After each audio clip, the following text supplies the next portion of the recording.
शिक्षित होने का मतलब। डॉक्टर बाबा साहेब अम्बेडकर जी का संदेश है कि किसी भी व्यक्ति का शिक्षा स्तर इससे नहीं मापा जा सकता कि उसने कितनी डिग्रियां प्राप्त की है। किसी भी व्यक्ति के शिक्षा का स्तर इससे भी पता नहीं चलता कि उसने कितनी किताबें पढ़ रखी है। किसी भी व्यक्ति के शिक्षा का स्तर इससे भी पता चलता है कि उसने कितनी स्वतंत्र सोच को विकसित कर लिया है। व्यक्ति चाहे कितनी भी डिग्रियां प्राप्त कर ले, अगर वह अपनी सोच को विकसित व हर पल अपडेट नहीं कर पाया तो इसका कोई मतलब नहीं है कि वह कितना पढ़ा लिखा है। अगर आपने स्कूल में पढ़ा रावण के 10 सिर थे और आपने मान लिया, तो आपकी शिक्षा का कोई मतलब या मूल्य नहीं है। आपकी शिक्षा का मतलब तो तब है जब आपने उस पर सवाल उठा दिया कि ऐसा कैसे संभव है। आपकी शिक्षा का पता तब चलता है जब आपके यहाँ किसी बच्चे ने जन्म लिया और आप उसका नाम रखवाने के लिए आप किसी ब्राह्मण के पास चले गए। इससे पता चलता है कि आपने केवल किताबें पढ़ी है लेकिन शिक्षित नहीं हुए। आपकी शिक्षा का पता तब चलता है जब आप मृतक को स्वर्ग का टिकट दिलाने के यज्ञ और हवन करवाते हैं। अपनी स्वतंत्र सोच का विकास करना ही शिक्षा का मूल उद्देश्य और सिद्धांत है। ये शिक्षा नहीं है कि आपको बता दिया कि हरिश्चंद्र एक सत्यवादी राजा है और आपने झट से उसे सच मान लिया, बल्कि शिक्षा यह है कि आप यह सवाल उठाकर खड़ा कर दिया कि वह राजा सत्यवादी कैसे हो सकता है, जिसने सिर्फ एक सपने के आधार पर अपना सब कुछ एक ब्राह्मण को दान में दे दिया।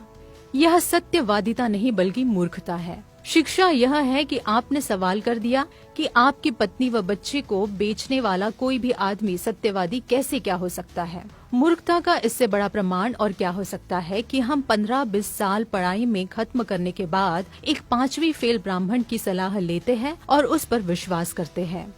हमको क्या करना चाहिए और क्या नहीं करना चाहिए इसका भी फैसला हम आखिर क्यों नहीं कर सकते। मतलब आप इंजीनियर, डॉक्टर, वकील, IAS, IPS, PCS, नेता, अभिनेता बनकर भी इस लायक नहीं हुए कि अपना निर्णय या फैसला खुद ले सके। आप में इतनी क्षमता आज भी विकसित नहीं हुई जितनी कि एक 5वीं फेल ब्राह्मण में। आप 15-20 लाख खर्च करके भी ये किसी ब्राह्मण से पूछते हैं कि घर कब बनाना है। क्या आप दिमाग से पैदल हैं जो अपने घर का निर्माण करने का निर्णय भी खुद नहीं कर सकते। वो भी ब्राह्मण से पूछने जाते हैं कि घर कब बनेगा, और जब घर बनवाने की बारी आई तब भी शुरुआत करने वो 5वीं फेल ब्राह्मण ही आएगा।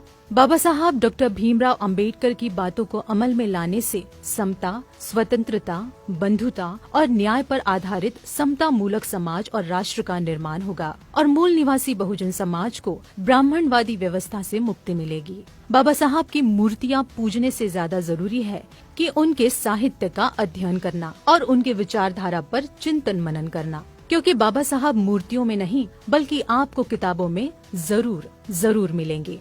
मूल निवासी महापुरुषों के आंदोलनकारी, क्रांतिकारी विचार, विचारधारा, उनका मकसद, उद्देश्य और उनकी संकल्पना महत्वपूर्ण है। अगर घर के ऊपर काला मटका और गाड़ी के नीचे जूते लटकाने से बुरी नजर और मुसीबतें टल जाती है, तो एक जूता और काला मटका अपने गले में भी लटका ले, क्योंकि गाड़ी बंगला से ज्यादा कीमती आप है।